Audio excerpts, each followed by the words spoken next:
Hey guys, Thunderset here, bringing you another Gladiator Beast, maybe the last one. It's using Trap Layer. I just want to show Trap Layer, because it's one of the 3 golden skills, I'd say, in Duel Links right now. Like I'm always saying, it's my monster cards, Spell Specialist, and Trap Layer. It helps you get to one of those specific cards you want, a trap, spell, or monster, as long as you put 3 and then meet the conditions in your deck.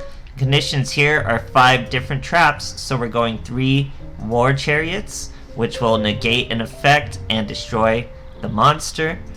Here we're going 1 Fiendish Chains, probably the best staple in the game right now. Mirror Wall, because it's pretty tricky still. Giving a delay, making people think it's not a battle trap, will make them a little more reckless in swinging. And then we do have some battle traps with Impenetrable Attack and Wall of D. Impenetrable Attack, target one on the field, can't be destroyed, very useful, or you take no battle damage. Also a good stall top deck card if you need it. Wall of D, same thing, if the field's full, you're getting them hard. But other than that, we have the same Gladiator Beast you're usually seeing. We have 3 Bestiari. I like Ritari, or Vitiari. He's probably one you don't usually see. He'll banish a monster or a card, any card, from your enemy's graveyard when he's special summoned by a Glad Beast. I also added a Questy. He just grabs from your graveyard to your hand. I usually don't play him, but we have the room, we need the monsters, so he makes it there. This is who I usually play over a Questy. I usually go Darius. If we usually have a monster in the graveyard, I want to just special summon it instead of draw it. But yeah, so it's pretty useful. Same old plays with Sagittarii too. And some spell cards I still like for the archetype, which is Half Shut and Gravity Lash. Gravity Lash can be pretty sneaky against the right monsters. Works out pretty well. Half Shut is good for offense, good for defense, works out great for this. Other than that, still just a control deck, guys. Very reliant on monster effects, very reliant on target destruction. But if you can get your opponent to run into some battle traps, it's an easy life, guys. But it's just War Chariot. Why is War Chariot so good as effect negation instead of something like, let's say, Forbidden Chalice? Well, you're going to see in the replays, it can stop eggshells from the hand, it can stop anything from the graveyard, stops a wide more variety than Forbidden Chalice, so it's a very strong trap card. They probably made a super rare so they could limit it. But other than that, guys, I hope you enjoy the replays, hope you're not tired of Gladiator Beasts yet, and thanks for watching. Okay, here's Yami Bakura going first. Well, it's a pretty cool mat he's got there, mat and sleeve. I wonder how you get that. Here we have 2 War Chariots. That's absolutely degenerate versus Dark Lords, guys. He's going to use his Banishment. You're about to see why Chariot's better than Forbidden Chalice right here. He uses an Eggshell. We're going to stop that +2 right out the gates. That's a -2 now. He's going to Dark Lord Contact, bring out that Eggshell.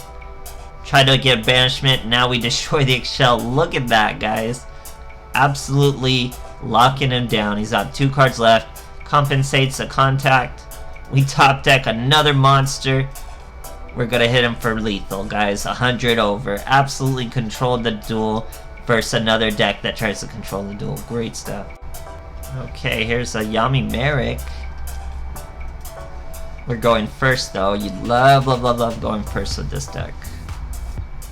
He's doing Shadow Games, 22 cards. We're Trap Layer. Gotta show him what's up. Starting with those War Chariots. We're gonna normal summon Ritari, set up War Chariot, a Fiendish Chain, and a Mirror Wall. Our opponent sets 3 back row of his own, tries to floodgate our Bestiari. That's mistake number 1. We can be face down for this contact fusion. We're gonna destroy both those back row. Guess what? It's 2 battle traps, 2 counter gates, hit him for 2400. Now it's just a matter of time before he dies of his own Shadow Games. We top deck another Bestiari, very good.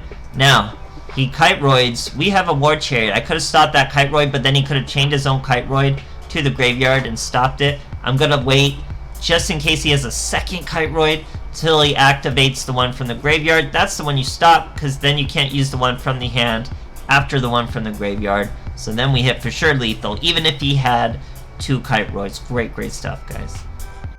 Okay, here we are facing Scud. Going second. instead of first this time. Or this guy's weirdly using 22 cards too. No chariot this time. Here our opponent banishes a Dragon Hawk to return 2 cards from his hand. He's Thunder Dragons, guys. Usually don't see Thunder Dragons running around. Now he uses a Dragon Dark. Uses another Gold Sark to banish a Dragon's Roar this time. Special summons a Dragon's Roar. Normal summons a Dragon's Roar. So there you go, guys. He likes Dragon's Roar. We normal summon a Bestiary, set a Wall of D. We have an Impenetrable Attack, very cool art, and a Gravity Lash. We choose to use Impenetrable Attack, obviously, because we can't Gravity Lash him. Impenetrable Attack saves our Murmillo. Or sorry, who did we have up there? It was a Bestiary. Saves the Bestiary, we tag out into a Sagittari, discard the Murmillo for 2. Then we normal summon the top deck Glad Beast, contact fusion into an Estadari. He's riding a War Chariot. Pretty cool. Gorilla with the War Chariot. Our opponent used Dragon Hawk to reset some from his hand. Now he uses Reload, resets even more from his hand. Normal summons a Bestiary of his own. He's Glad Beast. Thunder Dragons. What the heck? We top deck in a Questy. Swing at him just to get his effect, even though he World Legacy clashed our big boy. Then we Bestiary his back rows, another World Legacy clash.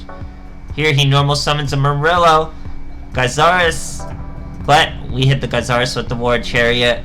We are the greater version of the Glad Beast. He scoops. Great stuff, guys.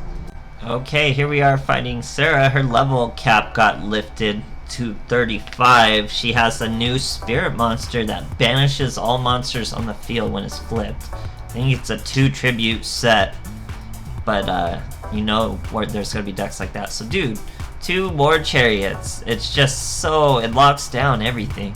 Here we're fighting a Mages. They're pretty reliant on monster effects. So we're gonna start with our 1600 boy, who's 1100 under her effect. He has a Golden Ladybug. We let that effect go by, but we're going to end her effect of returning a card to our hand. Roma Garden gives him 1,000 life points for destroying his monster. Here, he uses Rosemary. We don't use the Chariot on Rosemary's effect. We're going to use the Mirror Wall. Mirror Wall is going to let us switch him out for Bestiary to pop that field spell. Now we have War Chariot for something even more vital. But our opponent scoops anyway, didn't even need it. Great stuff, guys. Okay, here we are versus Yugimoto. I think he's only doing Grandpa's cards, since we're in the King of Game bracket now. But he's doing the Synchro version with the Dark Fortune ladies. So, it's a little more competent than usual. Here we start with a Questy. Pretty useless to us, we want him back in the deck. He's 1600. Here he's got a Wonder Wand, a Hikari. We're gonna normal summon Lakari. Hit him with both. He has to take all the damage. We only put the Equestri back into our Retiari. Banish that Spellcaster just in case he's like a Quinten or something. Then he goes Fortune Vision. That's set up his combo, good to go. Fortune Lady calls. Out for Lady Water for his first +2, but that's where War Chariot comes in. We stop him dead in his tracks. He banishes some cards, ends his turn. We get our Bestiary, just a little flex summon of Glad Beast we never use in Nerokuis. But pretty generic monster. Other than that, it's just a control deck, guys. A control deck that's stopping any card effect. Very strong. Sneaky battle traps, and it's just tricking your opponent into attacking like Glad Beasts usually do. Trap layer really helps the consistency of the trap.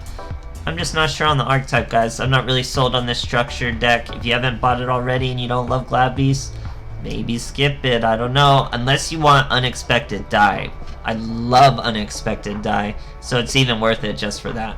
Other than that, think about it hard before you guys get it. Thanks for watching, guys.